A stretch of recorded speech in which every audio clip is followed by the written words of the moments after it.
way to Zungula. Thanks so much indeed for joining us, and I'm sure that much like the other political leaders that we've been speaking to, this must have been sad news that you received about this virus positive test. Yes, definitely sad news, but Reverend Meshoe has been a responsible leader by revealing his test results, because the more South Africans understand and are educated about the results, the more actually from their side can take it seriously and know that we are not facing, we're facing a very difficult moment in our country.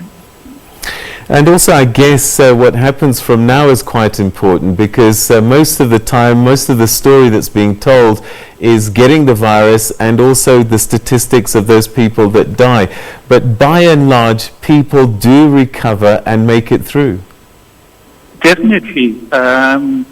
When I'm looking at the stats from the other countries, for example, Italy, there were over 900 people who have recovered. Therefore, the stigma that might be there currently is that immediately a person gets tested to be positive, then it's the end of his life. Whereas people do recover, and the more people recover, the more people will not lose hope when it comes to being tested positive. However, we all need to be responsible citizens by testing and keeping good hygiene and doing our utmost best to educate fellow citizens about the dangers of this virus. Were you also at that meeting with Reverend Meshoe and the President at Tainhes? Yes, we were in the same meeting together. We're in the same meeting together, all 14 political parties represented in Parliament. All right, so what does this mean for you personally? I must also get tested as soon as possible. Something I'm going to do either later on tonight or first thing tomorrow morning.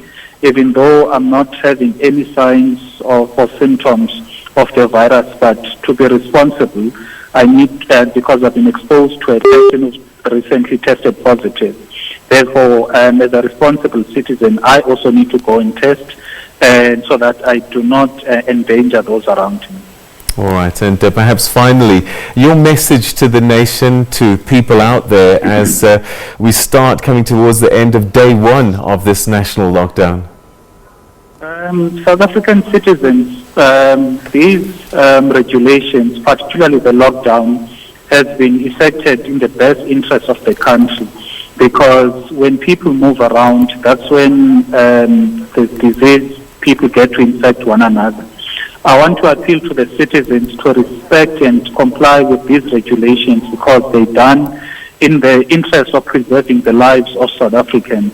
We do not want a catastrophe, and we do not want many deaths. We've already recorded 2 people passing away in the Western Cape. We need to make sure that we do not lose any more lives by sticking to these regulations of the lockdown. Okay, thank you very much indeed for joining us on the program and sharing your thoughts with us. Well, we also have seen some reaction on social media, and here's a tweet from, in fact, we're going to have to wrap it and say thanks very much indeed for joining us. The Full View team will be coming up shortly. Have a good evening, everybody.